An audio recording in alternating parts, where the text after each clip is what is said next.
We're now recording and we are now broadcasting. So we're out, and anybody else, we're ready to go, Dave.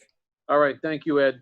Would somebody like to slip into the chair slot? Our chair is absent this evening. She had a prior commitment. I nominate Mike New. I'm too new to the process. So I'd appreciate if somebody else did it. I don't even have my notes or any of the agenda up in front here. Brad, do you want to step up? Well, only thing is I didn't get on to the end of last week, so I can't pick up on anything from last week, you know? How about you, Michael? No. Would have to have an hour to prepare. I mean, I could kick it off for you, but someone else got to read the minutes and everything else, if that's okay. Well, we got an email. They're not going to be finished till tomorrow anyway. No minutes to review. Yeah, that's true. That's true. What I'll do is, I mean, I'm here to help facilitate. I just don't want to make it look like I'm trying to monopolize here, but I'm happy to review the agenda with everybody. Yeah, be helpful. That'd be fine, Dave. Yep. Okay, why don't we do this? I'm just gonna have, starting with Mike Bro, can you just indicate that you're here? We'll go through the roll. Yeah. Mike Deuce here. Right. Sandra Restall's here. Okay. Dottie Giacomo here. All right, Dave, I just want to interject for a second. Norma Smith was in as an attendee. I'm now promoting her to panelist, and she is coming in. Norma, please unmute and put your video on if you can. Richard Williams here. There you go.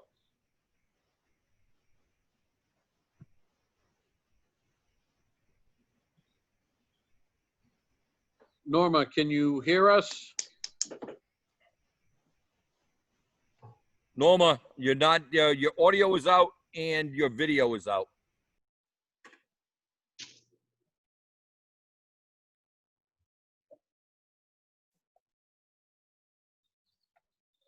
Okay. Norma, can you hear us now? I can hear you. Can you hear me? Yep. I can hear you now. I just unmuted you. Your video is not on, just to tell you. How do I do that? Down the bottom. Left-hand Oh, I corner, see you it. can I see see a it. camera. Yeah, okay, got it. Hey. Yo, you got it. You're There in. you are. Okay, welcome. I'm just going to help facilitate the agenda in the absence of the chair.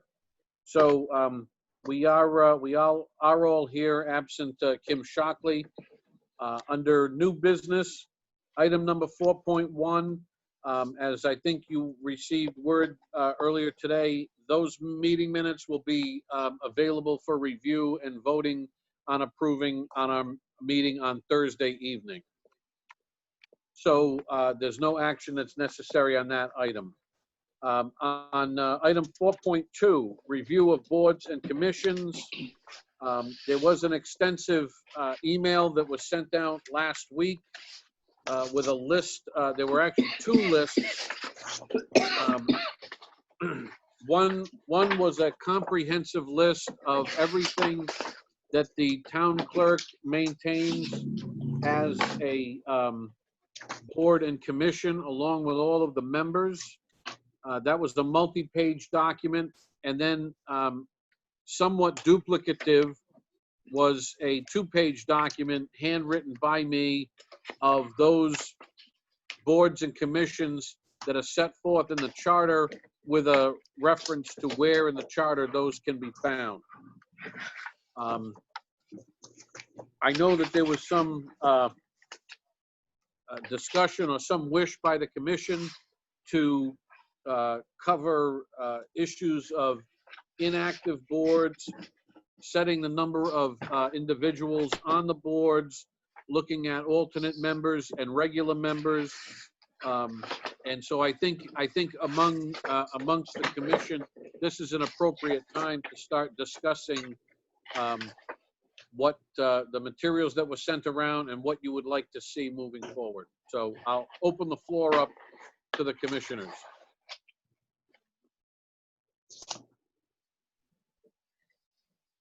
I think everybody wants boards just to be active, right? I mean, I think that's Up to date. for is people being active in these boards instead of just having it for the sake of having a board and no one's even doing anything with it. And if it's a lack of people, I'm sure there's volunteers more than you realize that would sit on boards, help out in any way they could. Obviously, you need someone to oversee it. I think if the boards had more description to what they were, because they don't really say what they are and what their purpose is. And my experience is when you ask someone, what does this board do, you really get an answer. So I'm not sure anybody knows what the boards and commissions do.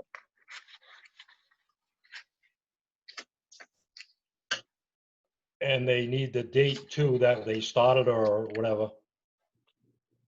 Well, some say how many are on it, some say not. Some say at the discretion of the manager, some say not. There's no real description as to what a lot of them are.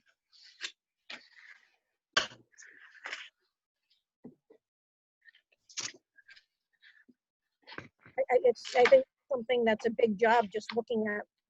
I didn't know there were this many boards and commissions. Yeah, it's interesting. When I talked to Greg about, said I had some free time and I wanted to help out in the town. He told me, you know, here's a good opportunity to be on this board. I asked him, I said, well, you know, what's the deliverable? You know, what's the job scope? So I could make sure that I can contribute, you know, and he didn't have one. So I think that it would be really helpful to have a scope for all these positions. Sure. If I may, to Mike, to your point, I think that one way of approaching this would be if we look at the and I'm just gonna list off a couple of boards and commissions. So the Charter Review Commission, that's obviously all of you. That's set forth in the charter at section 1520. We have this, and so with regards to the Charter Review Commission, I think not only do you have the charter setting forth the role of the Charter Review Commission, but also you have reference to state law, you have reference to the Rhode Island Constitution. So I think Charter Review Commission is one of those commissions, I would suggest to you, is one of those commissions that people who are on it know what they're supposed to do or ought to know what they're supposed to do, and Right. is not something that I think needs a lot of revision in terms of, you know, what it's all about, who is on it, and what the responsibilities are. I think the same thing can be said of the Zoning Board of Review. That's in the charter at section 13.20. Again, the Zoning Board of Review has a role that's set forth in state statute as well as in the local code of ordinances and the town zoning ordinance. The Planning Commission is another one that's found at section 1310 of the town charter. Again, the planning role is set forth both in the town's comprehensive plan, in the subdivision regulations, as well as under state law. So I think, and then I would also add the Board of Assessment Review, which is in section 10.40 of the charter. Again, that's a board that has a specific role under state statute. It's to handle appeals from tax assessments and really act as an intermediary stop before things end up in court. So I think, if I may be so bold as to say, I think your Charter Review Commission, your Zoning Board, your Planning Commission, and your Board of Assessment Review, I think those are boards that don't really need to be trifled with, because there's ample clarity in the law, whether it be the charter, state statutes, zoning ordinance, subdivision regulations. Those groups, I think, know exactly what they're supposed to do. I think when you get to something like, for example, the Citizens Advisory Committee that's set forth in section 1420, I think that is something that perhaps may need a little more clarity. We have a code review committee, an economic development committee, a parks and recreation committee, Friends of Human Services group, and obviously several others. I would suggest to you that maybe the thing to do is to sort of focus on taking one or two of these boards and commissions and really drilling down into, you know, the numbers of people and what you think ought to be an expectation. I think the ones that I covered earlier, I don't think you need to spend any time with them because I think there's ample guidance with those. But certainly if somebody has something they want to bring up relative to those, I don't want to stifle that. Dave, is there any place we can go online to see who's on these boards though? Updated? So I believe that there's a list that's maintained. Well, I know that there's a list maintained by the town clerk. Whether that's online, I'm not sure. Yeah, because I've been online trying to find stuff and can't find anything. Okay, I know Where that is this list? Where is this list then come from that we have then? So The that came. spreadsheet. So the list that was in an Excel spreadsheet that was attached to the email that went out on Friday, those came directly from the town clerk. So the town clerk, I think I explained before, maintains a list of all boards and commissions and who's on them. So this is her current list. that is her current list. That is correct. And I said the last 2 pages, the handwritten, was just my notes identifying which boards and commissions are in the charter. Okay, so Oh, yeah. there are some on here that are inactive. So do we need them? Like, for instance, the Affordable Housing Advisory Committee says it's inactive. And when you look at the date they were appointed, there hasn't been anybody appointed since 2008, and the term expiration was in 2012. So if it's inactive, why do we need it? I can address that. And obviously I can't speak to why it's inactive, but a lot of these commissions are required by state statute. Okay. So the Rhode Island's Low and Moderate Income Housing Act requires that there be an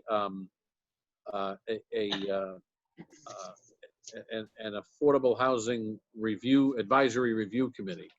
Right. We should stay on top of this stuff. We really should. Okay. I think that we should do The same maybe. thing for like personnel board. Personnel board's inactive.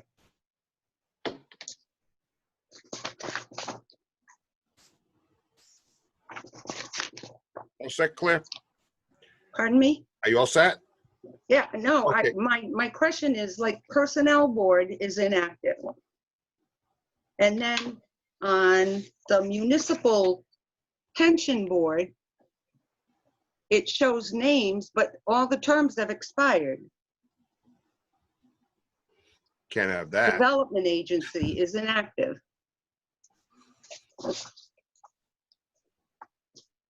Is it because lack of people to fill those roles, or? That's what I'm questioning is, I think one thing we should do is go through each one and find out what their statement is. What's the mission of this? What are these boards for? What's the purpose of them? What are they trying to achieve? And then if we do that, then we know what's active and what is active. But if we've got boards that haven't been active in a while, but by statute we have to have them, well, we should be staying on top of that stuff. You know, Right. especially if the state statute says we got to have this. That's something we shouldn't just ignore. Right. Like Claire said, since 2012, some of these things. And like I say, statements are important. Hey, what is this? Why does the town of Coventry need this? And what's going on with it? And I'm sure you could, Parks and Recreation, that's kind of self-explanatory. I think you'd find a lot of people interested in that. You got a lot of guys I know, like some people here coach youth sports. Yep. They're active in it. They would know how to get a permit from the town to get the field and what to do to maintain it and everything else. I'm sure you find a lot of people to do so. right, there's several that are like redevelopment agency is inactive. Some of these municipal pension board, all the terms have expired. Police pension board, the terms have expired. I think those things are important. So, I mean, it's a lot to do. I mean, I think you're right. If you just go through it one at a time, but it just seems like some of this stuff should be current. And then maybe, like you said, the boards could be filled if they knew, like if we're supposed to have an affordable housing advisory committee, Mhm. and it's inactive and nobody's been on it since 2000, the last that I can see was put on in 2008 and it expired in 2012. Well, do we need it or don't we need it?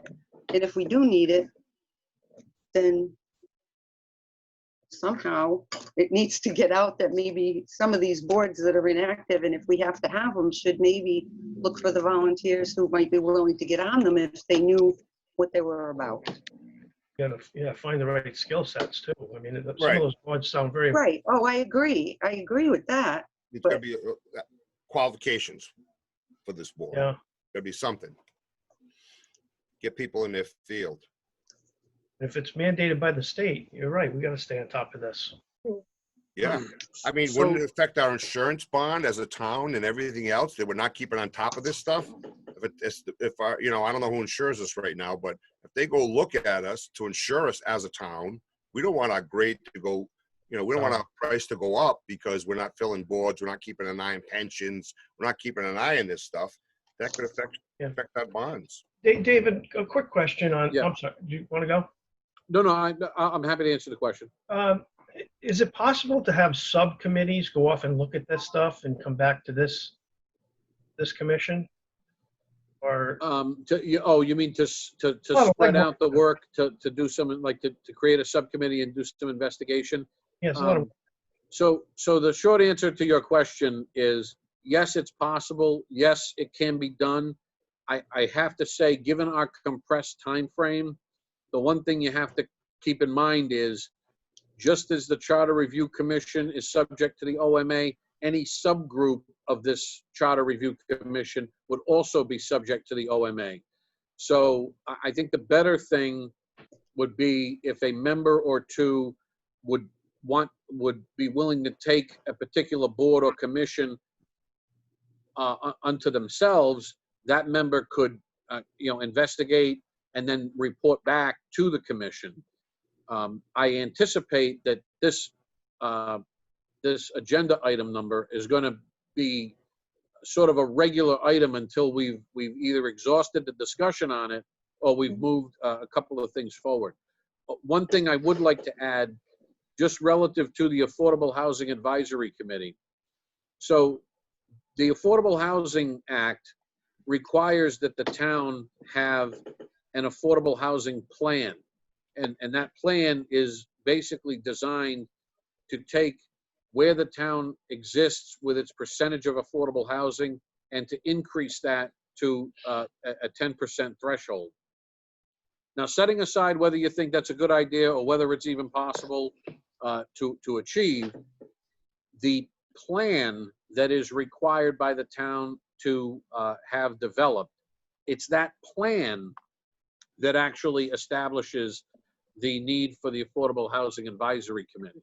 So it's not directly in the state statute that, in other words, the state law does not say you have to have an Affordable Housing Advisory Committee. The state statute says you need an affordable housing plan, and Coventry's plan says that it will have an advisory committee to help inform that process.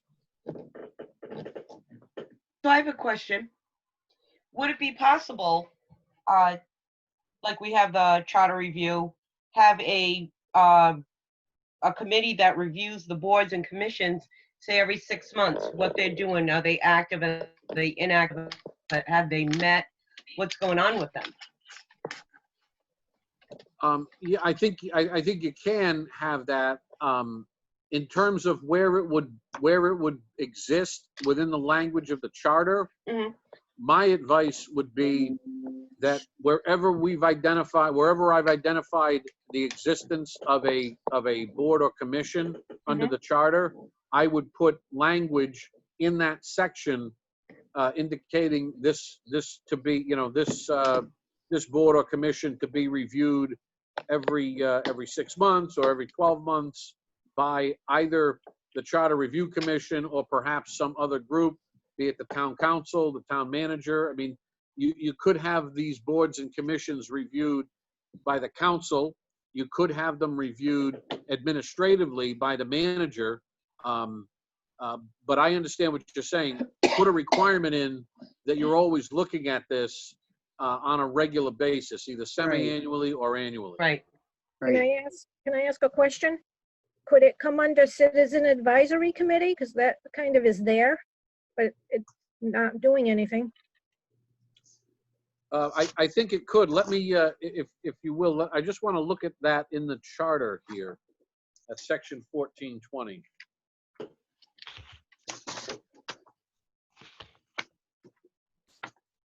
Dave, if I could just interject for one moment in reference Sure. to pension committees.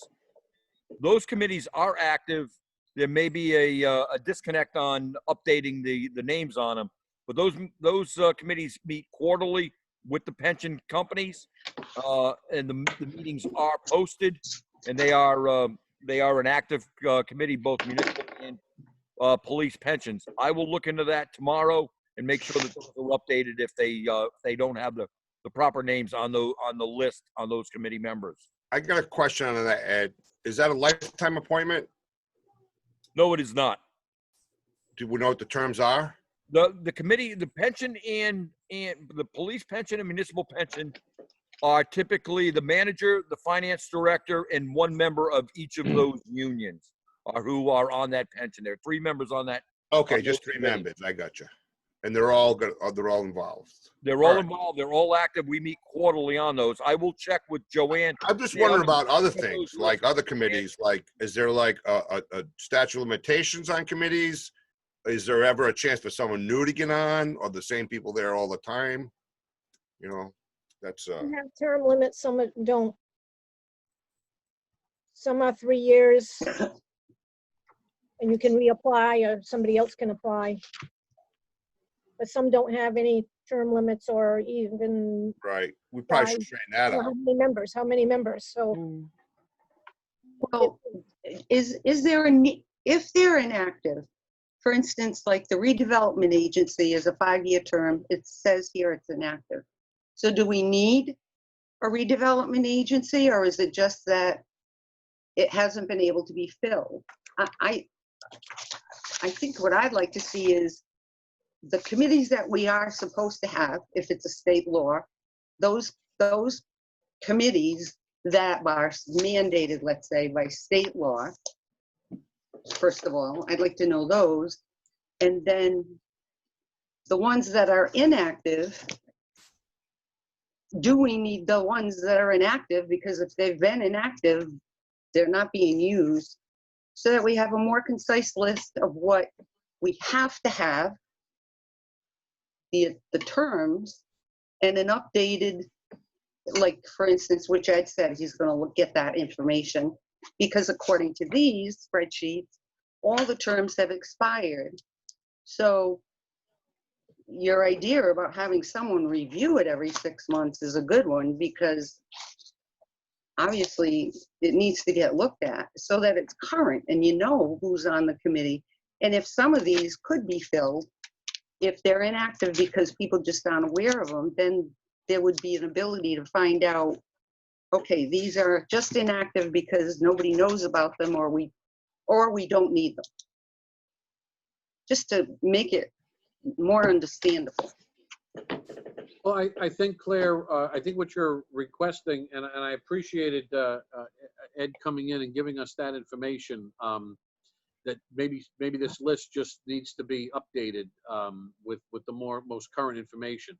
So I think looking forward to Thursday and beyond, I think certainly we can have the town manager check on these inactive committees and also the membership status. And I think we can get that report to all of the commissioners for Thursday. for discussion. I know in the meantime, I certainly can identify those list of committees that are required by either state statute specifically or otherwise. And we can identify perhaps those committees that are a creature of the Coventry Charter as opposed to, required by state statute specifically. Okay.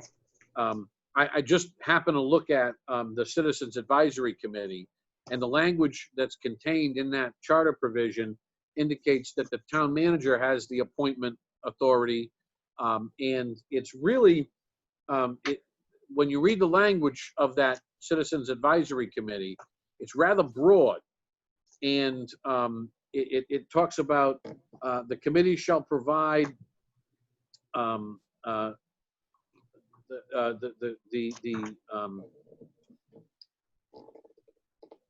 community generally and in selected areas the understanding and support necessary to accomplish community goals. I mean, to my mind, that's very broad. And I think that the town manager, when selecting members for that committee, would also be focused on identifying what that committee is expected to do, when they meet, whether it be quarterly or monthly, and then who they're reporting back to. A lot of this has to do with, and again, I'm just speaking generally here, a lot of the Citizens Advisory Committee function, I think, would be best handled once we have a permanent town manager who can then establish goals that are consistent with the community's goals, and then can have like a meaningful input from those committee members. But I think the thing to do is let's get some more information and provide it to the commissioners so we can continue the discussion on Thursday. Okay. Yeah. Yeah, I'll make a motion that we continue it to Thursday if you'd like, Dave. That helps out at all. Sure. Do we have a second? Second. I'll second, or whoever. Okay. All those in favor of continuing the discussion of 4.2? Aye. Aye. Aye. Okay. Aye, or raise your hand. Everybody. Any opposed? None opposed. Okay. So jumping to 4.3. Yeah. This is the change that is reflected in some documents that you should have received earlier today. And I'll just go over them briefly, or we'll discuss them.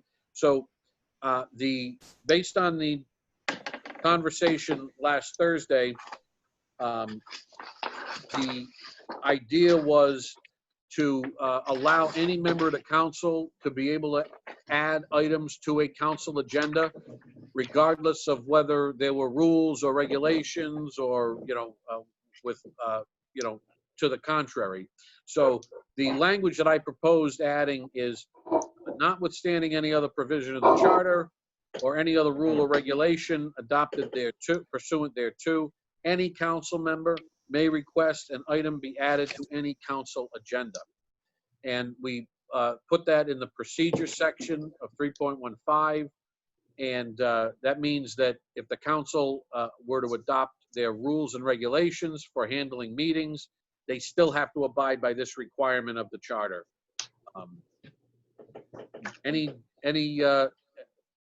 Before we take a motion and have a discussion, I think we should discuss the language there and whether or not that matched up with the commissioner's intent on this item. Yeah, I would have thought that was already being done, but I guess we. The way, and this is part of the discussion, I believe, from last Thursday, is the, so the council can set up its own rules and regulations, and the way, and each council can decide how it would like to operate, as long as they're operating within the bounds of the charter and any other laws that apply.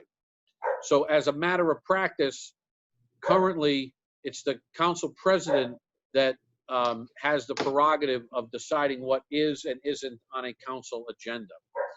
This provision would allow any council member, even if they weren't the president, to have an item added to any council agenda. And by putting it in the charter like this, it would mean that you couldn't have a council rule or a council practice or a way of doing business that was contrary to this provision. So this ensures that any council member may add any item at any time to an agenda. That's good. I think that's positive. It's better than just having a ruler. Yeah, it's positive. Okay. If there's no further discussion about the intent here, then would someone make a motion to adopt the proposed amendment to section 3.15? I make a motion. Second? Second. Thank you. All those in favor, raise your hand. Okay, it's unanimous. I can see there isn't anyone opposed to it. So with that, let's move to item number 4.4. And I'll just give you some background on this. Based on the discussion last Thursday, the commissioners had asked that we add a residency preference language to section 5.01.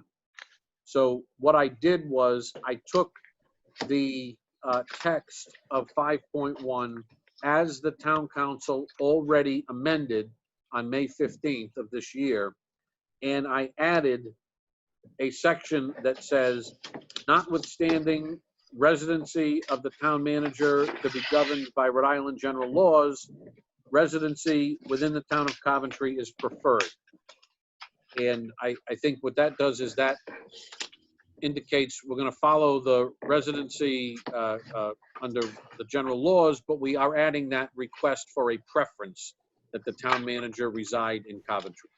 I think that was the intent of the commissioners' discussion last time. The commissioners last time?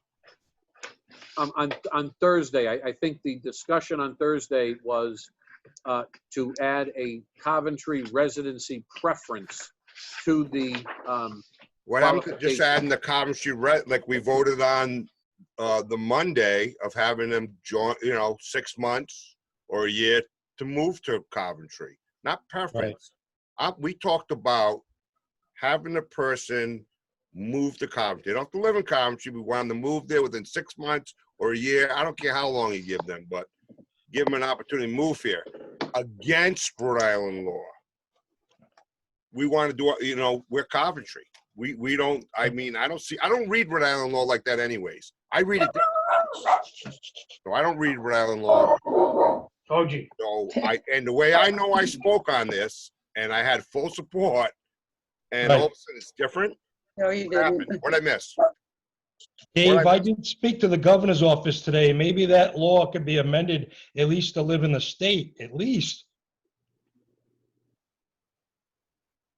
The residency law you're referring to.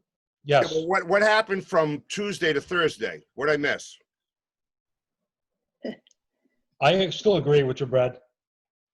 What happened? And I'm asking an honest question, and I would like, what happened from Tuesday to Thursday? Why did it change? I worked my butt off to get online, and I did. I tried. I called. I've been trying since 6:30. I was on the phone. For some reason, nothing worked. And I get it. I'm not saying anybody did anything. I know they didn't. But the thing was, I tried to get on there so I could figure out what the heck was going on. And now I'm finding this out. I mean, what happened from Monday to Thursday that I missed? I think with the amendment we read from town council, was that part of the discussion? I'm just trying to figure it out myself. Well, they already put a motion changed in my motion that I made that was passed. No, I'm thinking if we were discussing the town, was that when we were given the amendment by the town council for their changes to the town manager requirements? Right. I know. It looks like they're going we backwards. talked on it and voted on it on Tuesday. It was talked about and voted on Tuesday. So this is something totally different. I think there's even a bigger picture here, Brad. I don't think we pay enough for this position. No, I get, Mike, I get that, and I get everything If- about it, but you I heard think my it'd be comments, easy. Pride. I don't Yeah. want to give my speech again. No, I got it. I think it would be easier to make your point if we paid for what the position's worth. Yeah, okay. So who sets that? Who sets that? Is it the Council, I guess. Town council, I guess. Town council does that. It's a big job, It is a big job, and it's tough to do. right? And it's nothing but grief. Nothing but grief, that job.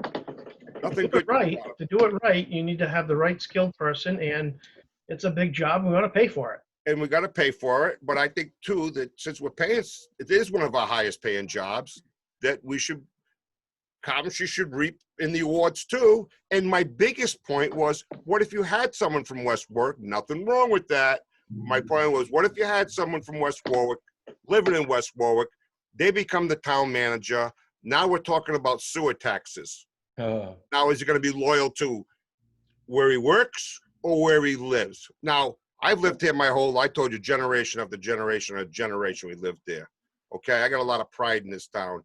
And you know what the thing is? I wouldn't want to see that. That'd be nothing wrong with West Warwick. But you picture a guy who grew up in West Warwick, lived there his whole life, and whatever else he did there his whole life, and he's got a lot of friends there, and they're going to make sure our taxes don't go up. You better make sure Coventry pays their sewer tax. You better make sure Coventry keeps up paying their money, because we'll give you crap for living. We'll give you crap for living here. You know? Yeah, Brad, I was talking to the governor's office today, and I'm thinking, state police superintendent of Rhode Island, does he live in Connecticut? No. Yep. Okay. If I may, and I just want to apologize. I'm looking at the minutes from the meeting on Monday. on Tuesday, the 16th. And I'm sorry, I got confused. There were actually two motions. Brad did make a motion to allow 6 months for the manager to move to Coventry with the possibility to extend the deadline up to 2 years. Richard seconded that, and it was voted 4 in favor, 2 opposed. That was followed by a motion from the chair to give preference to anyone who lives or is willing to move to Coventry. That was seconded by Brad, and that passed unanimously. And I apologize. I only provided one of those two items, but I will amend You gotta this. be kidding me. You gotta be kidding me. I will amend this to correct the record for Wow, Thursday. that's just incredible. Forgot my part. Okay. So I apologize, Brad. Okay, I accept. I'm glad we're doing Zoom. Yeah. So what I'll do is, why don't we do this? Why don't we actually not take any action on item 4.4, and I'll get you a revised document to vote on for Thursday. I don't think you need to table it. I'll just give you a new document. Yeah. Okay. It has both of those in there. Yep. Okay. With that in mind, if we move to 4.5, this is to discuss a phone survey. I know we talked about that the first evening. And I think one of the members had contacted me to ensure that this get on the agenda because I don't think a final decision was made at that first meeting. So I would encourage the commissioners to hammer this out, and perhaps the town manager might be able to provide some information on the technical aspects of this request. Talking about a monkey survey, correct? Or a phone survey, actually. Yeah, I think the discussion was to have a phone survey that would go out to all the residents by telephone, by telephone, and request from them items that they wanted to see looked at in the charter.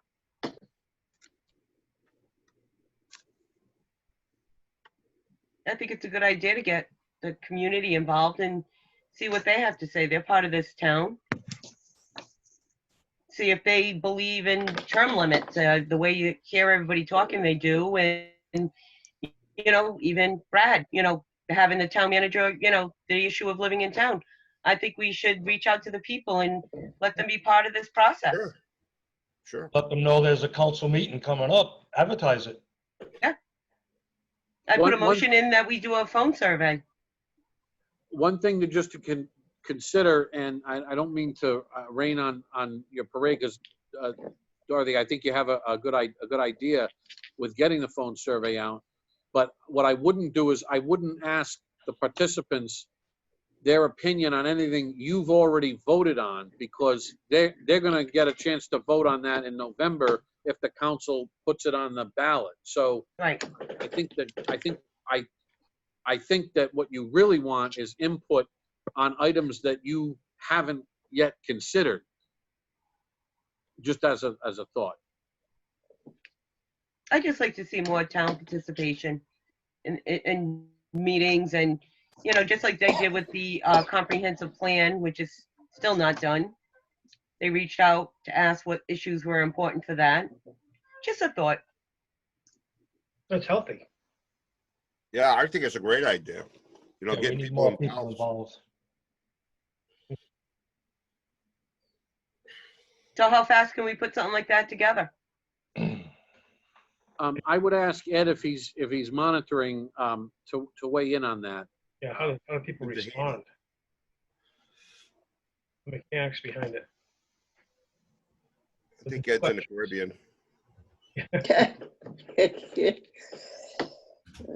He's already on that trip. I thought that the phone survey was going to be a yes, no, a question, a statement, Right. and then they would say yes or no. Correct. Yeah. We have the ability to go out and do that kind of phone survey. How long it would take to set up may take again, we're in the middle of budget season. We've got all these other things going on. We do have a limited staff. My understanding, typically that if we were going to do that, I think it should have been done, it's my opinion, in my opinion only, that should have been done prior to starting this, only because it would have given more time. You guys are working under a very short time frame, and to take the time to get that all out and get responses back, compile them, and do it all, I don't know what benefit it would be at this point in the game. If you want one, I will look into doing it. But like I said, I'm doing double duty here. I do have one person that works with me that's involved in this. I would need the survey done by the committee that's given to me, and then we could go and get this out. But by the time you get it together, vote on it, approve it, get it to me, I just don't know how much time you'd have left on that. But if that's something you choose to do, you can do that. But get the survey all developed, and then we will implement it and put it out town-wide. I wouldn't advise going with the monkey. That's just not one of the better ways to do it. It would have to be a phone survey that we dial out and call people up to do. Ed, If I remember the notes, we talked about this, I think it was the first meeting.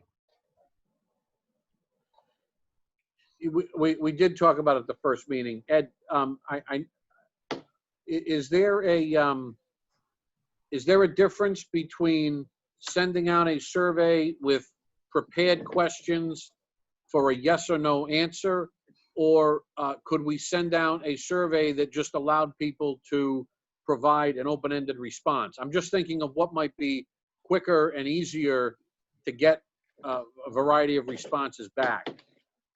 An open-ended response would be horrendous, because think about it, we would have to it would have to be verbal, because there's nothing for them to just hit a button to choose, which would mean every single response would have to be reviewed, and then all of that compiling would have to take place by hand.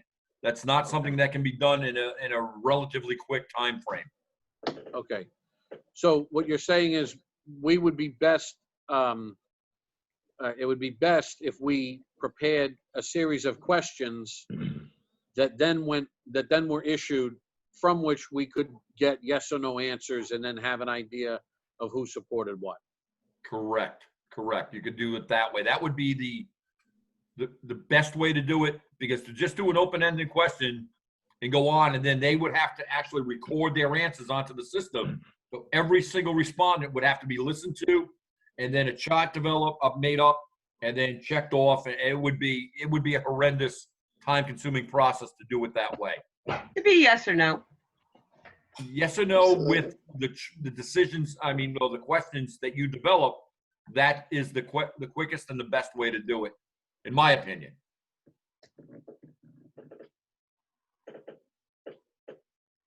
Again, Dave, what are we looking at for a final meeting here? Well, we have, and I just want to refer to the calendar that went out. We've got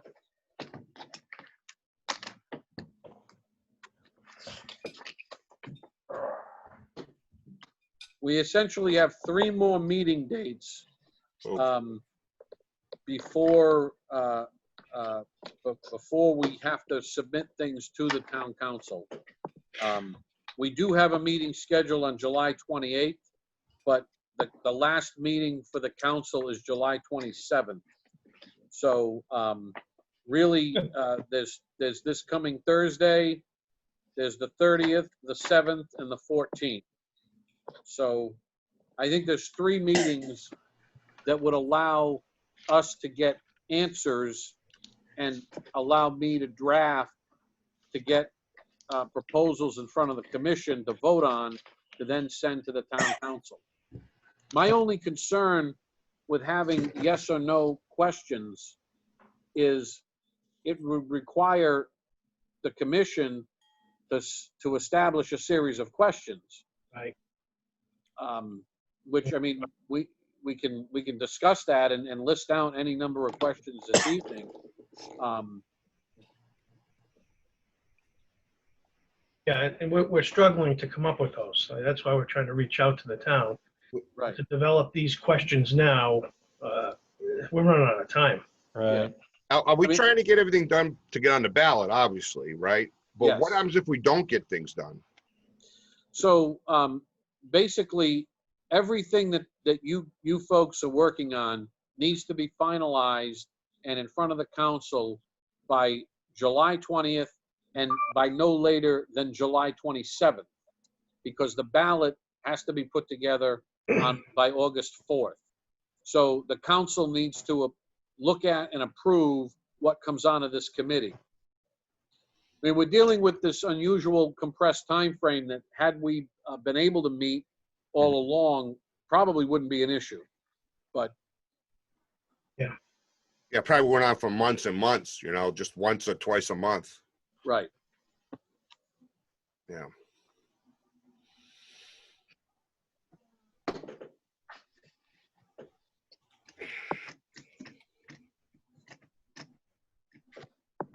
Ed, not Ed, Dave, are we gonna go by like the last fiscal year right now, you know?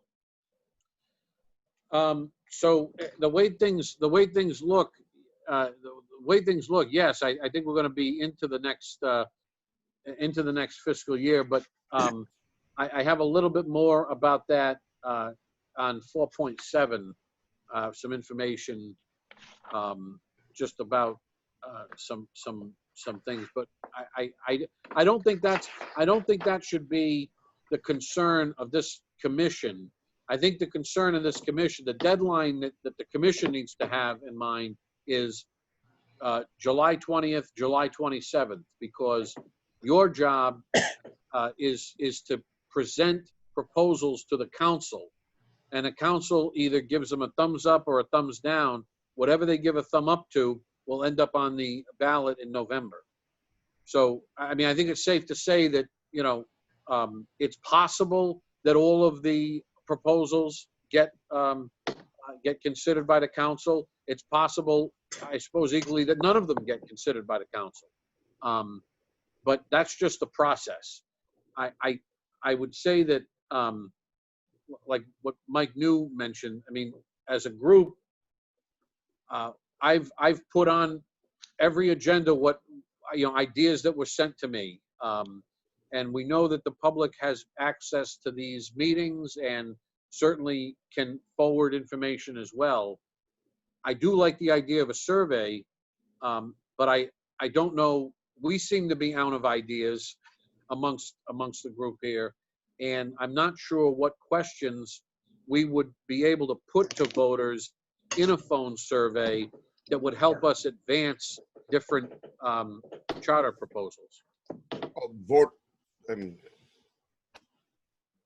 can ask about voters, about commissions. Do you want people to have unlimited time on a commission, on a board? Do we want unlimited times on certain? I mean, that's certainly a question I hear, term limits on boards and commissions. I look at things like accountability. When I was looking through the charter, there's things about purchasing, there's things about, the facilities, there's things about, building,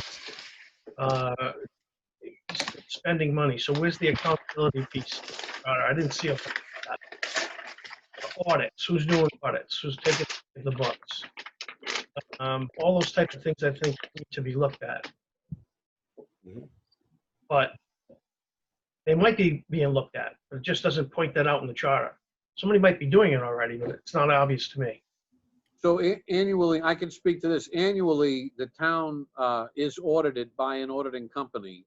That's done on an annual basis, as it has been for years. Those audits are sent to the Division of Municipal Finance, and they have to be signed off on. I believe there's also quarterly reporting that takes place as well. So, I mean, a lot of this stuff is somewhat arcane, or it's specific to people who, want to pay attention to town audits and where those audits go to once they're up at the state, the Division of Municipal Finance.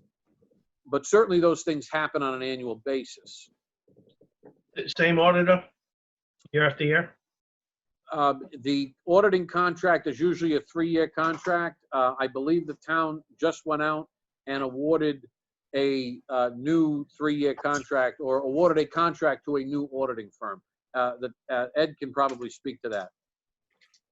We did, and one of the reasons the actual low bidder on that, we had, I believe, 4 different vendors put an RFP in, and the low bidder was our current account auditing firm, which we've had for, I believe, 10 years. And we actually went with a different one because we wanted fresh eyes looking at everything. So that is done. It's on an annual basis. Those quarterly reporting, like Dave alluded to, that goes on all the time. We have systems set up in place to transfer our data to the state. It's reviewed, and those audits are also reviewed by the Auditor General every year. So that's being done now. That's a part of basic government operations. Those have to take place. It's not just under town charter or town ordinances. It's based on state law as well.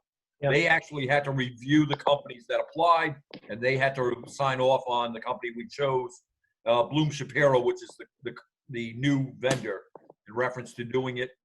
And one of the things that's coming on with them is they're actually going to have 4 CPAs in town doing all the research and doing all the work in town on the audits, both municipal and school, and as well as all of the departments and things that go on. So that's done. It's an extensive process. The audit was released several months ago. It's online for anybody to see. Their annual audits are all there, and there will be a review. We will actually have the 19 audit, a report on that coming up on the next council meeting. So those are done annually. So that's all covered under the systems now. Like I said, local as well as state law. What's the sign-off procedures for? I don't want to get into the weeds too much, but just for my edification, what's the sign-off procedures for purchasing large items?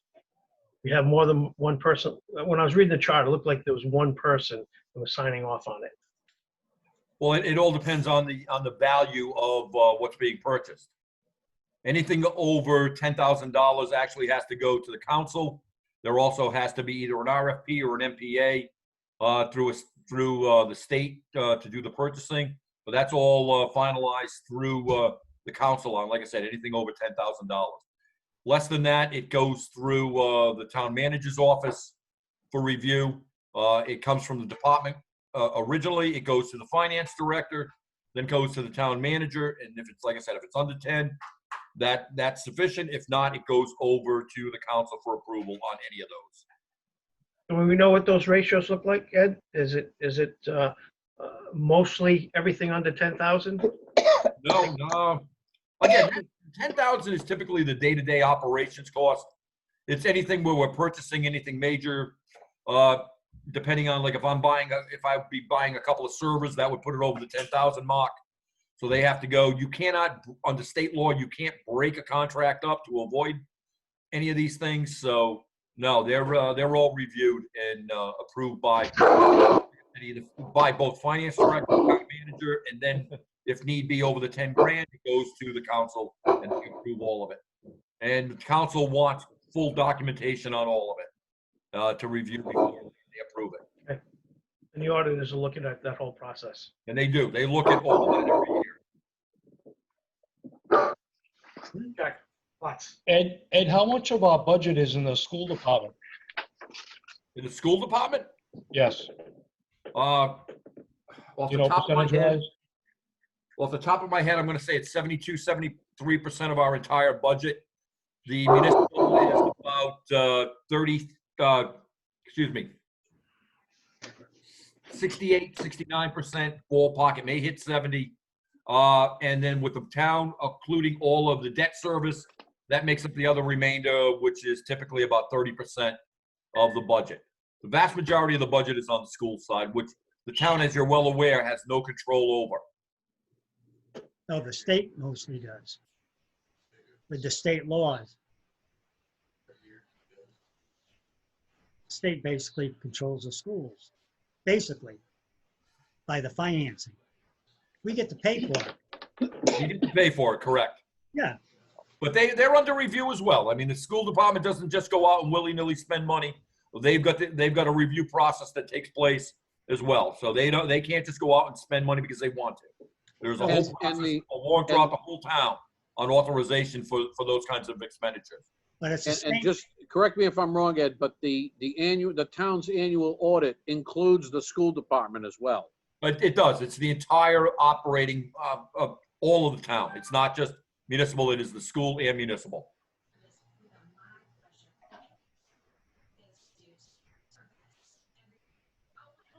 So can I ask a question? The statement that you made was the town has no control over the budget, that the whole budget for the town and the school, is that correct? No, what I said Is is, that- once the school department budget is set, the town cannot dictate to the school how or where they spend the funds that they're given. Oh, okay. The town does review any personnel contracts on the school side and signs off on those. But the day-to-day operations, the town has absolutely no control. They have their own internal controls built in that they have to follow. They tell them how much money they're gonna get though, right? The I town, mean, town council Hope says, so. the town council has that. They are also, under state law, they have to meet the MOE, the maintenance of effort, which means they have to meet at least the previous year's Mhm. funding to the school. right. Unfortunately, the state does not have that same requirement. Mhm.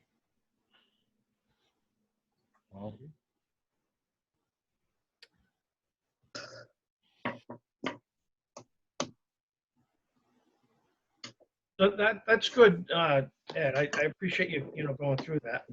It just wasn't clear in the charter. When I'm reading through the charter, it's not clear. Yeah. I imagine if somebody is looking at the charter, I'll be asking the same questions. So maybe we should look at Right. clarifying. A lot of things aren't clear like that. You're right. And I think you're right. You've identified something that these financial reviews, the compliance, the auditing, it's required by state law, and it doesn't necessarily appear in the charter because it really, those things are superseded by state law. And certainly, we could put various language, I suppose, in the charter that's reflective of state processes, state law, that arguably could be considered redundant. But I'm here to do whatever the commission wants. As long as I remember the vote, Brad. Right. Well, Ed, the big thing too is like these sections, I mean, they should be dated. I mean, when were they done, you know? There's nothing on there. It could be, 1950. I know all of the ordinance updates are all listed on the ordinances, on the charter. I may be wrong, but I thought the updates on the charter were also date marked. They are. They're bracketed in within the charter documents. The date of any amendment is provided there. I thought so. Okay, Ed, the one we received, like it says Article 1, basic provisions. It just says the sections, but there's nothing, as far as dates. Dave, correct me if I'm wrong. If you don't see a date update, that means that's from the original time frame when the charter was enacted. That is correct.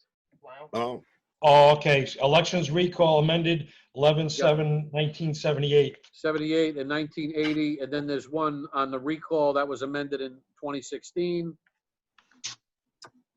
Okay. If So you look what- at the section 2.05, again, just an example, Board of Canvassers and Registration, that was amended in 2010. There are other amendments that appear throughout. They are bracketed. If there isn't one, then that's the original charter language. Okay. So when was the charter developed? Do you know? 72. 76. Yeah. I should have that answer. I'll get you the actual date. I don't want to be wrong about when the charter was adopted. I believe it was in the 1970s. Yeah, I think it was when Richard graduated high school. I wasn't born. But I'll get that date confirmed for you. All right, thanks.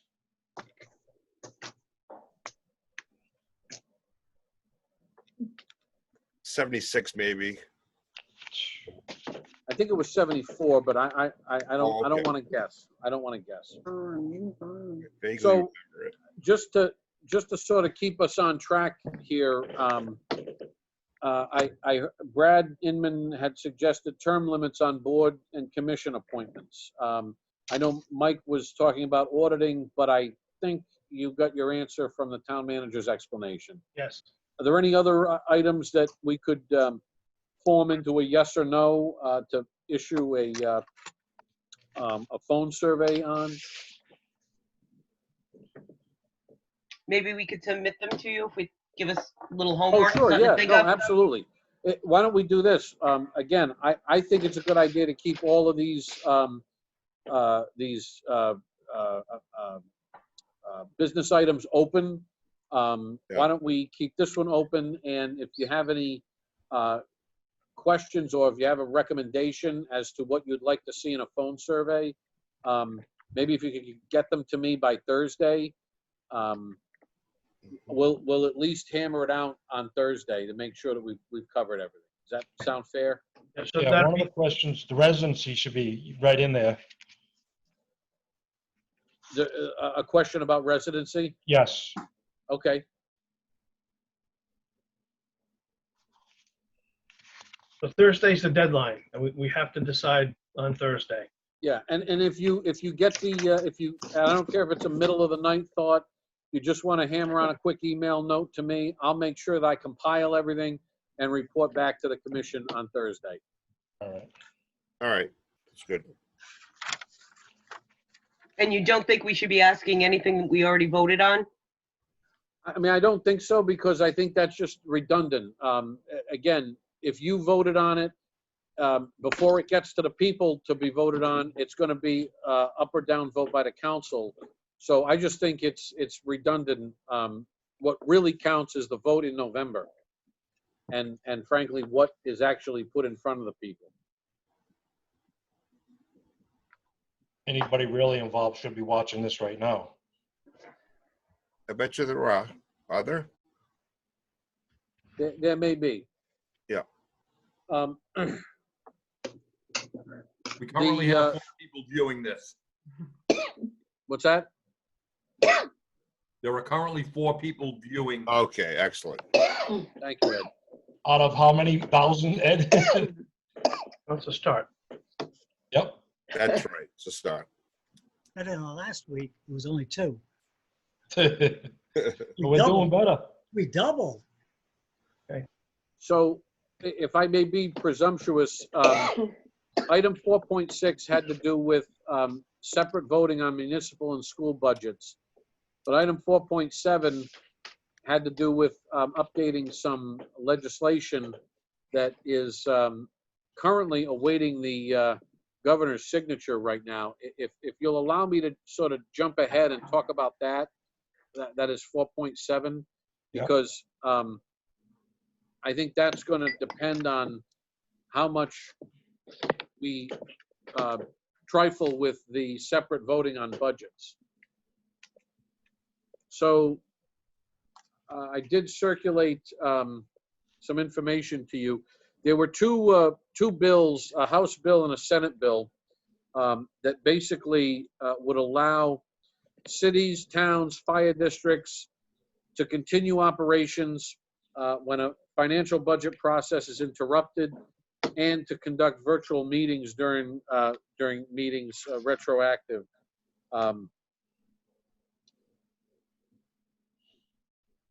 One of the requirements of the the travel of this particular legislation was, as of the 18th, excuse me, the Senate passed it in concurrence. That's working with the House. On the 18th, it was transmitted to the governor. As of today, I don't believe the governor has signed it. I pulled this information that I distributed to you this afternoon at 4:07. So the governor had not yet signed it. What this provision allows is it allows an adoption of an annual appropriation and a tax levy, normally required at a financial town meeting, to be done by the governing body of the city or town through the passage of a resolution or ordinance. So I did submit the text of the bill to you, but basically what this bill allows, and it doesn't require it, it merely allows, it gives the, and I'll speak to Coventry, it gives the Coventry Town Council the authority to adopt a budget and a levy this year, only given the nature of the COVID-19 emergency. And in other words, it allows the foregoing of a financial town meeting this year. Again, whether or not the council's inclined to do that, I can't speak to that. I can just tell you that the authorization has been, the authorization past the General Assembly is waiting the governor's signature. I would expect the governor to sign this bill. Whether communities, take up that option remains to be seen. And that's because of getting together and voting. That's the reason. Yes, that's the theoretical reason is that by virtue of the current emergency, gathering for a financial town meeting may be difficult. And I'm just reading on here. This does allow a financial town meeting to take place virtually as an option as well. So what the law does is it provides options for cities and towns and town councils to either have a financial town meeting virtually, including the ability to allow people to write information in and things like that, and to set up those procedures, or in the alternative, it does allow for the councils to pass a budget resolution. That'd be suicide.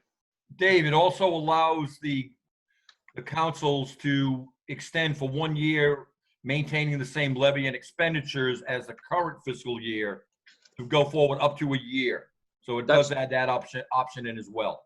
That's correct, Ed. Thanks for mentioning that. That's also contained in another provision of the general laws in the absence of an approved budget. So if you get into your new fiscal year and you haven't approved the budget, the law does allow for the previous year's levy and assessment to be issued. Just like state government does the same thing. Yes. They don't have a budget. It's a budget continuation provision. Right. It this allows some more options. It puts more tools in the toolbox. Right. Yeah, not having a financial meeting where the town can go to, I think would be wrong. We would be really doing a disservice to the town. But if we wanted to do something, if the council wanted to maintain the same level of spending, I think that might be acceptable to people. As long as there's no increase right now. Right, no increase. If that's possible.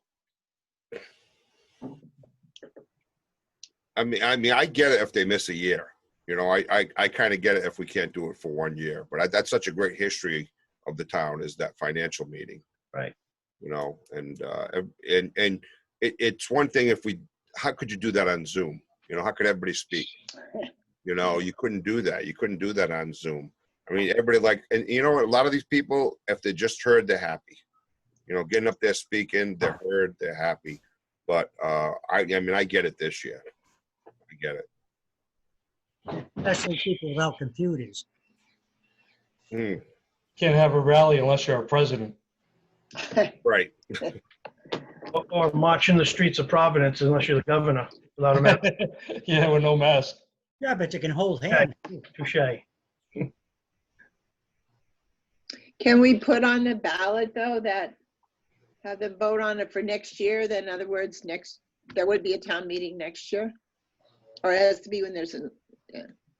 Well, I think the way the charter is currently written, you would, without changing the existing charter, you would have a financial town meeting next year. Again, provided there wasn't an emergency situation still ongoing. So nothing has caused Coventry to eliminate a financial town meeting. Right. And I think that's important to keep in mind.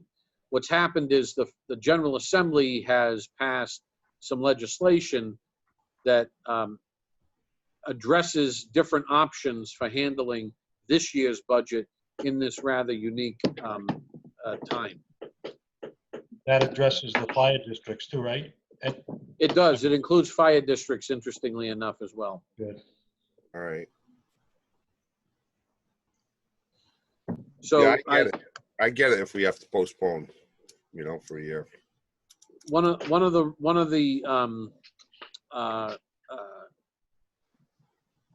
the considerations, and I certainly can put in front of you an option on 4.6 to vote separately on municipal and school budgets.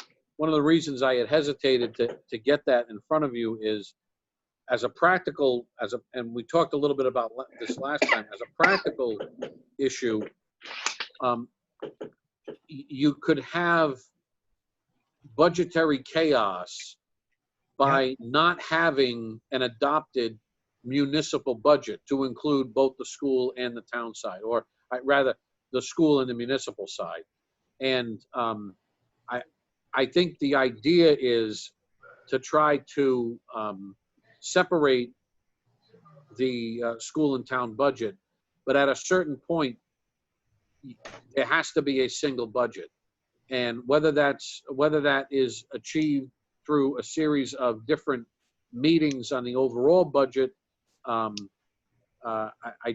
think that professionally, I think separating the vote on a school budget versus a municipal budget could lead to the unintended consequence of not having any budget at all. Because in order for a tax levy to apply, you have to know what your budget is, and you have to know what your taxing authority is. And if you only have, 30% of your budget approved, or if you only have 70% of your budget approved, you don't have a comprehensive budget. And I don't know how you possibly issue a tax levy on either 30% of a budget or 70% of a budget. I think it would be chaotic. Dave, if I may interject, you do vote, the citizens do vote on both budgets. There are several pieces of that warrant. They vote on the budget, they vote on the debt service, they vote on the municipal budget, they vote on the school budget, they vote on the debt service, they vote on TANs, and they also vote on the levy and the taxing authority. So there are five pieces that they vote on. Any one missing makes it impossible to set a new budget. Right.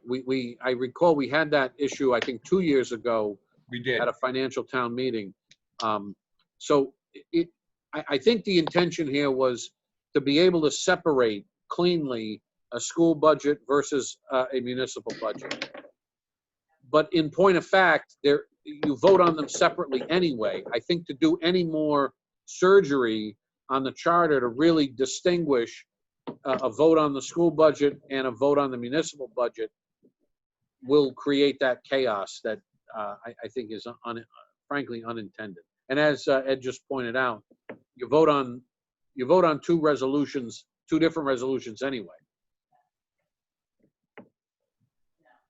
I agree with what you said. Me too. Okay. Looking forward to seeing what the savings is from the COVID-19 in the school department and see if there's any money coming back.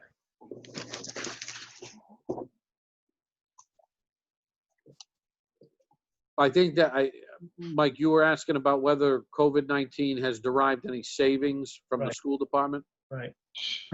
I think that's, I don't know the answer to that, but I think that that's something that the council would be looking into as it moves forward in whatever process it intends to deploy for this year's budget. No bus service.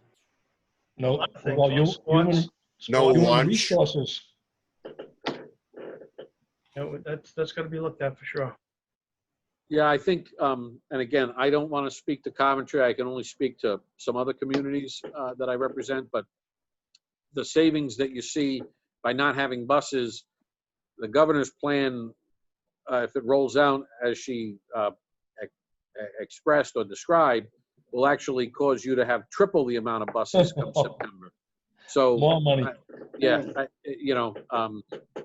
Yeah, more buses, more bus monitors, more bus drivers. That's what you're looking at. Well, theoretically, if that plan rolls out as described, you'd have a bus that normally seats 72 people. You could have about 12 or 15 persons on it. Right. Again, I don't want to get off on a tangent, but Right. I think the town council will definitely get an answer from the school department as to whether there were savings and what they were as a result of COVID. If the commissioners are amenable, at this point, I think with Ed's help, we'll open it up to public comments Sure. and see what the public has to say.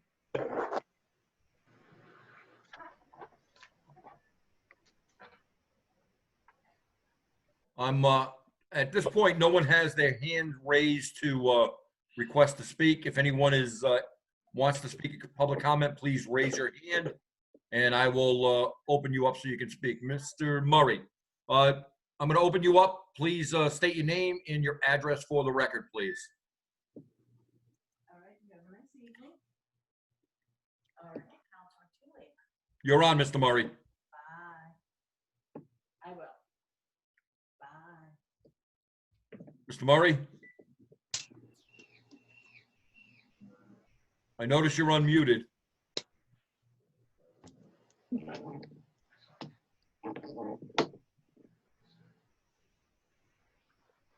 Luke, can you hear us?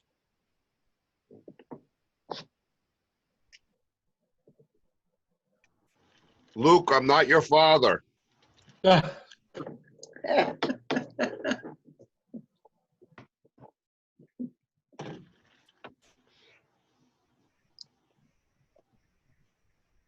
Ed, do you see anything going on from a technical standpoint? That I'm not, I see his, according to this, he's got audio. I don't know why we're not hearing him. Luke, I don't know what you're using for mic. If you can hear me, mute it and then unmute it just so I can see it pop from one to the other.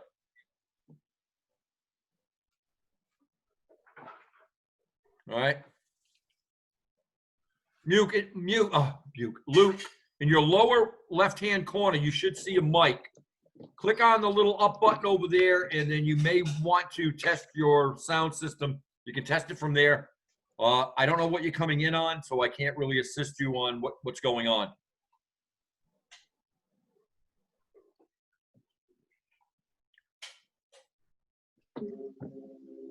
If you click that up arrow, you should see test speaker and mic, and you might be able to choose a different mic on what you've got open.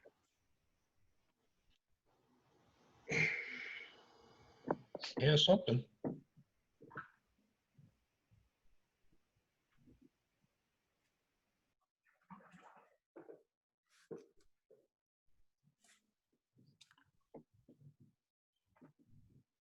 Luke, if you want, on the invite, there's a telephone number to call in on, and you could call in if you can't get your audio straightened out. We can wait, and they can wait if you'd like to try that. If you want to try that, click your mic off to mute.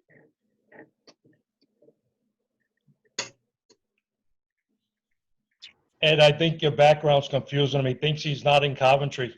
I know. Yeah. Every time I look at it, I'm jealous. I wish I was there myself right now. Yeah, but it looks like you're getting like tanner and tanner every time I know. see you. It's Better like put your that sunglasses tan in on. that background.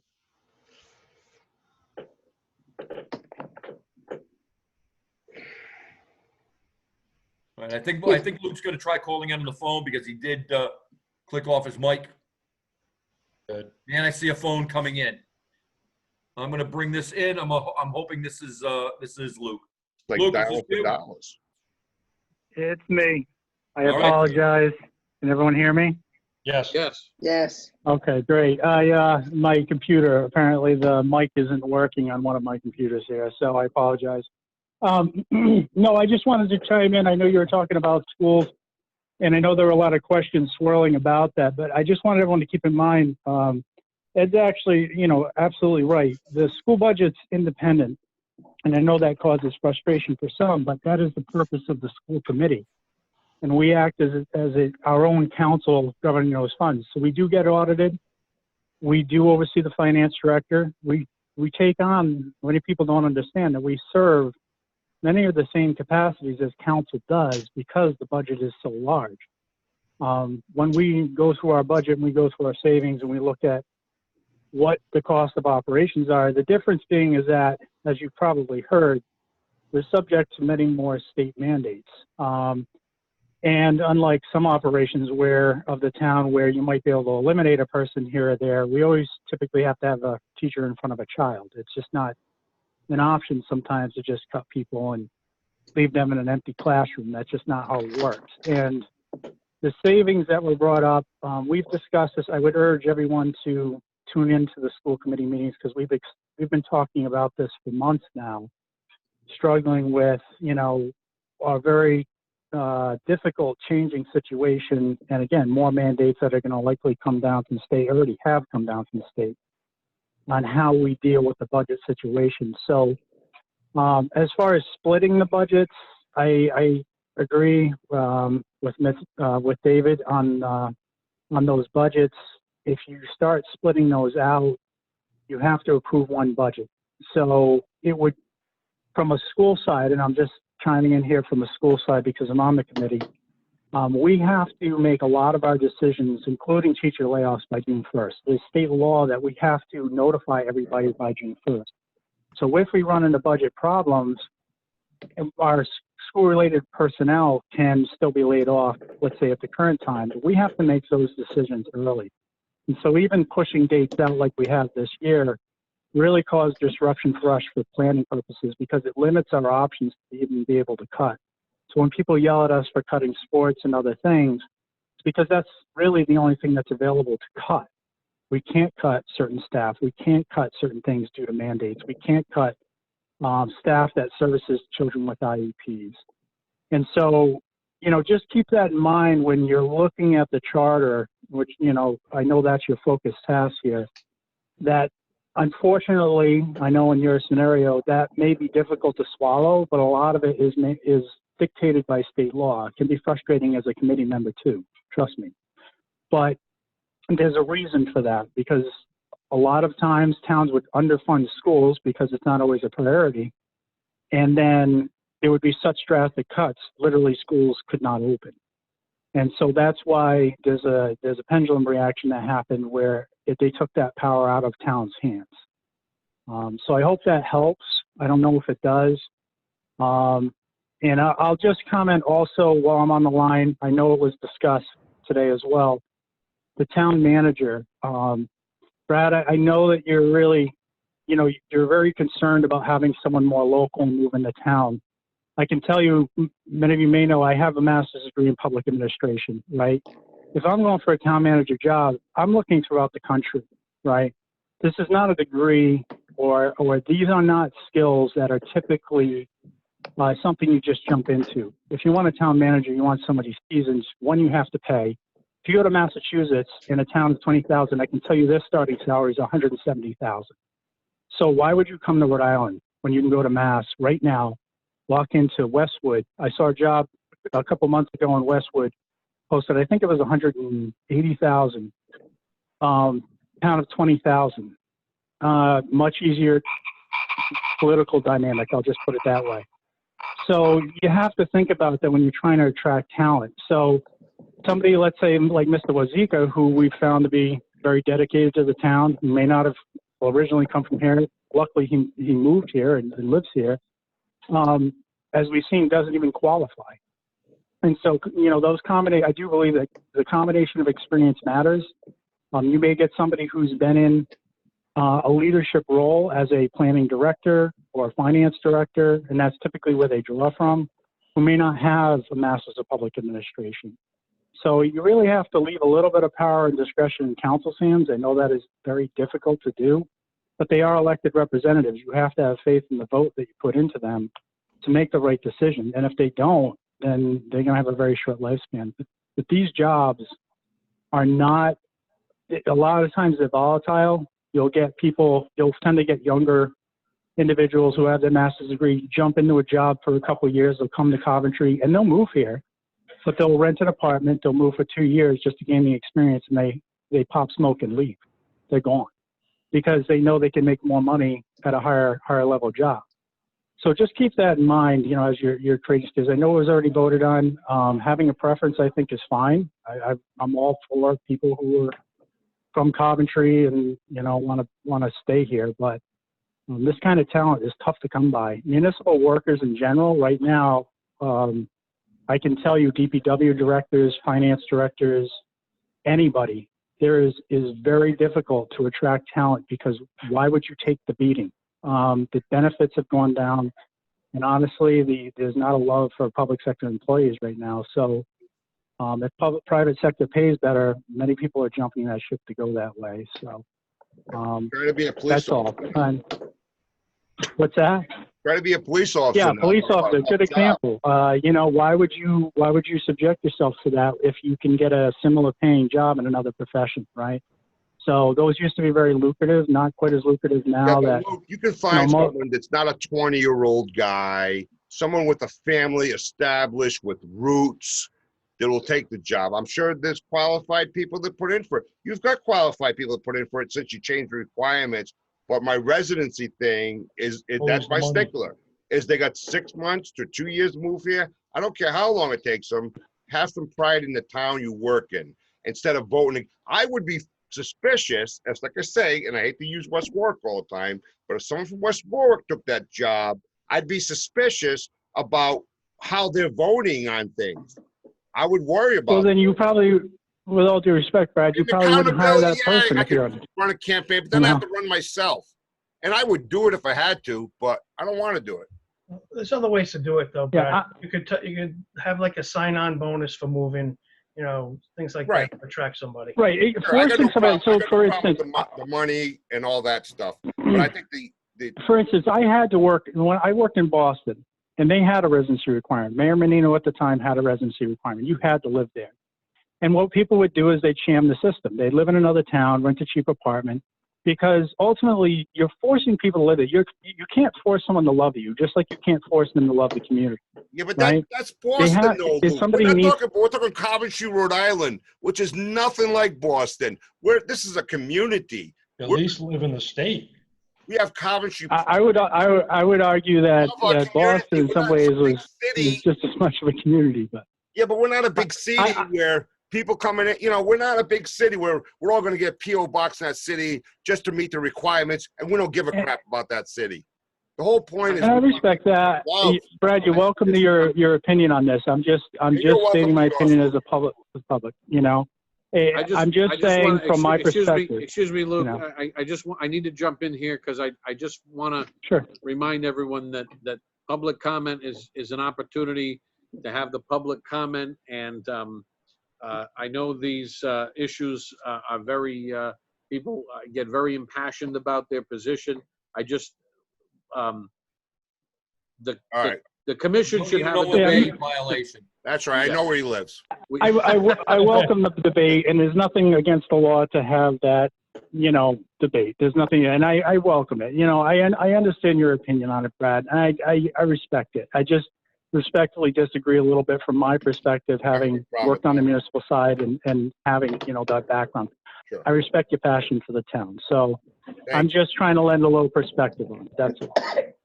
Thank you, Luke. So that is all. Hopefully that lends a little bit, but again, I urge you, if you have questions, I know there were some questions on the budgets and the savings and all that, and I don't think that's a discussion that should be had here, quite frankly. That the charter is the charter. But if you want to tune into the school committee meeting, or if you want to call me, email me, my information's available, and ask questions, and I'm more than glad to answer anything you have on the school side. So thank you. Thank you. Thanks, Mr. Murray. Dave, could you send us a list of those when the school committee meetings are coming up? Yes, we can provide those to you. That'd be nice. Okay. Yeah, I'd like that. And that's where 70% of the money's going. Posted on the website, and they're updated. It links into the state's Secretary of State's office, and every meeting is listed on the front page of the town's website. All right, thanks, Ed. Ed, do we have anyone else from the public with their hand up? At this point, we do not. Okay. I think we all have our homework assignments. I'm speaking mainly for myself and perhaps Ed. At this point in time, I would look for a motion to adjourn. Does anybody want to make a motion? So moved. I'll second. Okay, motion and second. Raise your hand if you are in agreement. I see a number of hands. Clearly, the motion passes. So we'll get some information out to all the commissioners but ahead of Thursday's meeting. And most of these items will appear on Thursday's agenda as well. I'll get some updated documents to you, and we'll go from there. Thank you, everyone. And I'm a poor stand-in for Kim, so You better start now, Ed. Did fine. We'll look forward to having our chair back on Thursday. All right. Thanks, everybody. Thank you. Bye-bye. Thanks. Good night. Good night. Good night, everybody. Thanks, Ed. Good night, John Boy. Good night, all.